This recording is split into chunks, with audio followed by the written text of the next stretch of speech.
LibriVox.org. Read by Ellen Preckle. The Broad Highway by Geoffrey Farnall. Chapter 47, in which this history is ended. A bright room, luxuriously appointed, a great wide bed with carved posts and embroidered canopy. Between the curtained windows a tall oak press with grotesque heads carved thereon, heads that leered and gaped and scowled at me.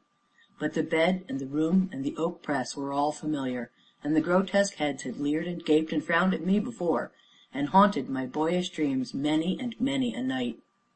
And now I lay between sleeping and waking, staring dreamily at all these things, till roused by a voice near by, and starting up, broad awake, beheld Sir Richard.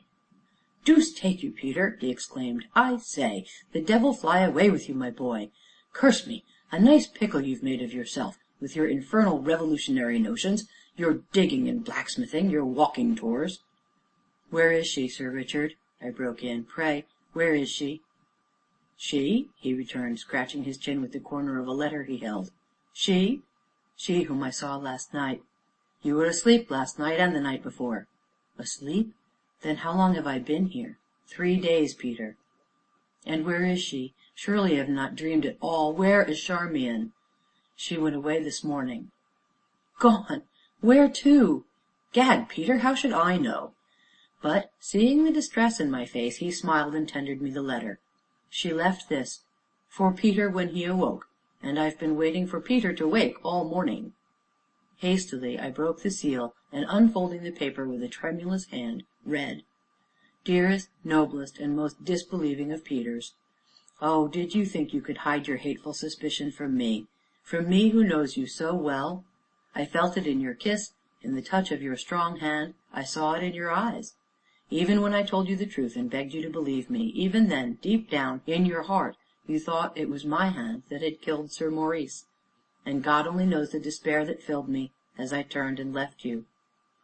And so, Peter, perhaps to punish you a little, perhaps because I cannot bear the noisy world just yet, perhaps because I fear you a little, I have run away.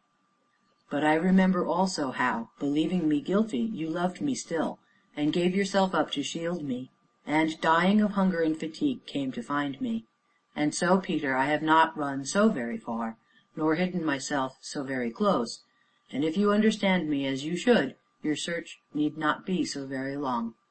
And, dear, dear Peter, there is just one other thing, which I hoped that you would guess, which any other would have guessed, but which, being a philosopher, you never did guess. Oh, Peter, I was once, very long ago it seems, Sophia Charmian Sefton. But I am now, and always was, your humble person, Charmian." The letter fell from my fingers, and I remained staring before me so long that Sir Richard came and laid his hand on my shoulder. "Oh, boy," said he, very tenderly, "she has told me all the story, and I think, Peter, I think it is given to very few men to win the love of such a woman as this." "God knows it," said I. "And to have married one so very noble and high in all things. You should be very proud, Peter." "I am," said I. "Oh, I am, sir." "Even, Peter, even though she be a virago, this Lady Sophia, or a termagant. I was a great fool in those days," said I, hanging my head, "and very young. It was only 6 months ago, Peter. But I am years older to day, sir, and the husband of the most glorious woman, the most oh, curse me, Peter, if you deserve such a goddess." "And she worked for me," said I, "cooked and served and mended my clothes." "Where are they?" I cried, and sprang out of bed. "What the deuce " began Sir Richard. "My clothes," said I, looking vainly about. "My clothes, pray, Sir Richard, where are they?" "Burnt, Peter, burnt." "Every blood-stained rag." He nodded. "Her orders." "But what am I to do?" Sir Richard laughed, and crossed to the press, and opened the door. "Here are all the things you left behind when you set out to dig, and, egad, make your fortune. I couldn't let 'em go with all the rest, so I had them brought here to keep them for you, ready for a time when you should grow tired of digging, and come back to me, and oh, damn it, you understand, and Granger's waiting to see you in the library, been there hours. So dress yourself, in heaven's name, dress yourself," he cried, and hurried from the room. It was with a certain satisfaction that I once more donned buckskin and spurred boots, and noticed, moreover, how tight my coat was become across the shoulders, yet I dressed hastily, for my mind was already on the road, galloping to Charmian. In the library I found Sir Richard and Mr. Granger, who greeted me with his precise little bow. "I have to congratulate you, Sir Peter," he began, "not only on your distinguished marriage and accession to fortune, but upon the fact that the unpleasantness connecting a certain Peter Smith with your unfortunate cousin's late decease has been entirely removed by means of the murderer's written confession, placed in my hands some days ago by the Lady Sophia." "A written confession, and she brought it to you?" "Galloped all the way from Tonbridge, by gad," nodded Sir Richard. "It seems," pursued Mr. Granger, "that the man, John Strickland by name, lodged with a certain preacher, to whom, in Lady Vibart's presence, he confessed his crime, and willingly wrote out a deposition to that effect. It also appears that the man, sick though he was, wandered from the preacher's cottage, and was eventually found upon the road, and now lies in Maidstone gaol in a dying condition. Chancing presently to look from the window, I beheld a groom who led a horse up and down before the door, and the groom was Adam, and the horse. I opened the window, and, leaning out, called a name. At the sound of my voice the man smiled and touched his hat, and the mare ceased her pawing and chafing, and turned upon me a pair of great soft eyes, and snuffed the air, and whinnied. So I leaped out of the window and down the steps, and thus it was that I met Wings. "She be in the pink of condition, sir," said Adam proudly. "Sir Richard bought her." "For a song," added the baronet, who, with Mr. Granger, had followed to bid me good-bye. "I really got her remarkably cheap," he explained, thrusting his fists deep into his pockets, and frowning down my thanks. But when I had swung myself into the saddle, he came and laid his hand on my knee. "You are going to find her, Peter?" "Yes, sir." "And you know where to look?" "I think so, because if you don't, I shall go to a certain cottage," said I, tentatively. "Then you'd better go, boy. The mare's all excitement. Good-bye, Peter, and cutting up my gravel most damnably. Good-bye." So saying, he reached up and gripped my hand very hard, and stared at me also very hard, though tears stood in his eyes. "I have always felt very fatherly toward you, Peter, and you won't forget the lonely old man. Come and see me now and then, both of you, for it does get damnably lonely here sometimes, and oh, curse it! Good-bye, dear lad." So he turned and walked up the steps into his great lonely house. "O Wings, with thy slender grace and tireless strength, if ever thou didst gallop before, do thy best to-day. Spurn the dust 'neath thy fleet hoofs, stretch thy graceful Arab neck, bear me gallantly to-day, O Wings, for never shalt thou and I see its like again." Swiftly we flew, with the wind before and the dust behind, past wayside inns where besmocked figures paused in their grave discussions to turn and watch us by, past smiling field and darkling copse, past lonely cottage and village green, through Sevenoaks and Tonbridge, with never a stop, up Pembry Hill and down, galloping so lightly, so easily, over that hard familiar road which I had lately tramped with so much toil and pain, and so, as evening fell, to Sissinghurst. A dreamy, sleepy place is Sissinghurst at all times, for its few cottages, like its inn, are very old, and great age begets dreams. But when the sun is low, and the shadows creep out, when the old inn blinks drowsy eyes at the cottages, and they blink back drowsily at the inn, like the old friends they are, when distant cows low at gates and fences, when sheep bells tinkle faintly, when the weary toiler, seated sideways on his weary horse, homewards, nodding sleepily with every plodding hoof-fall, but rousing to give one a drowsy good night, then who can resist the somnolent charm of the place, save only the bull himself, snorting down in lofty contempt, as rolling of eye, as curly of horn, as stiff as to tail, as any indignant bull ever was or shall be. But as I rode, watching the evening deepen about me, soft and clear rose the merry chime of hammer and anvil, and turning aside to the smithy, I paused there, and stooping my head, looked in at the door. "George," said I. He started erect, and dropping hammer and tongs, came out, running, then stopped suddenly as one abashed. "Oh, friend," said I, "don't you know me?" "Why, Peter," he stammered, and broke off. "Have you no greeting for me, George?"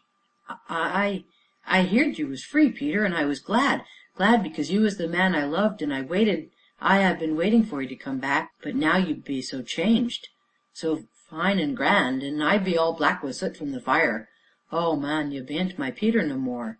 "Never say that, George, never say that!" I cried, and, leaping from the saddle, I would have caught his hand in mine, but he drew back. "You be so fine and grand, Peter, and I be all sooty from the fire," he repeated. "I'd just like to wash my hands first." "Oh, Black George," said I, "dear George." "Be you rich now, Peter?" "Yes, I suppose so." "A gentleman wi' horses and 'ouses and servants?" "Well, what of it?" "I'd like to wash my hands first, if so be you don't mind, Peter." "George," said I, "don't be a fool." Now, as we stood thus fronting each other in the doorway, I heard a light step upon the road behind me, and, turning, beheld Prudence. "Oh, Prue, George is afraid of my clothes, and won't shake hands with me." For a moment she hesitated, looking from one to the other of us. Then, all at once, laughing a little and blushing a little, she leaned forward and kissed me. "Why, George," said she, still blushing, "how foolish you be! Mr. Peter were as much a gentleman in his leather apron as ever he is in his fine coat. How foolish you be!" So proud George gave me his hand, grimy as it was, rejoicing over me because of my good fortune, and mourning over me because my smithing days were over. You see, Peter, when men has worked together, and sorrowed together, and fought together, and knocked each other down, like you and me, it bean't so easy to say good-bye. So, if you must leave us, why, don't let's say it." "No, George, there shall be no good-byes for either one of us, and I shall come back soon. Until then, take my mare, have her made comfortable for me, and now good night, good night." And so, clasping their loving hands, I turned away, somewhat hurriedly, and left them. There was no moon, but the night was luminous with stars, and as I strode along my eyes were often lifted to the wonder of the heavens, and I wondered which particular star was Charmian's and which was mine. Reaching the hollow, I paused to glance about me, as I ever did before descending that leafy path, and the shadows were very black, and a chill wind stirred among the leaves, so that I shivered, and wondered for the first time if I had come right, if the cottage had been Charmian's mind when she wrote. Then I descended the path, hurrying past a certain dark spot, and, coming at last within sight of the cottage, I paused again, and shivered, for the windows were dark and the door shut. But the latch yielded readily beneath my hand, so I went in and closed and barred the door behind me. For upon the hearth a fire burned, with a dim red glow that filled the place with shadows, and the shadows were very deep. "Charmian," said I, "oh, Charmian, are you there? Have I guessed right?" I heard a rustle close beside me, and in the gloom came a hand to meet and clasp my own, wherefore I stooped and kissed those slender fingers, drawing her into the fire glow, and her eyes were hidden by their lashes, and the glow of the fire seemed reflected in her cheeks. "The candles were so bright, Peter," she whispered. "Yes." "And so, when I heard you coming " "You heard me?" "I was sitting on the bench outside, Peter." "And when you heard me, you put the candles out?" "They seemed so very bright, Peter." "And shut the door?" "I only just closed it, Peter."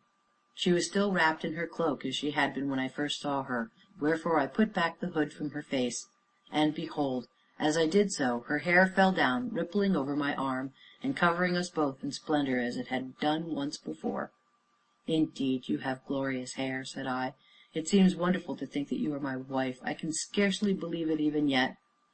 "Why, I had meant you should marry me from the first, Peter." "Had you?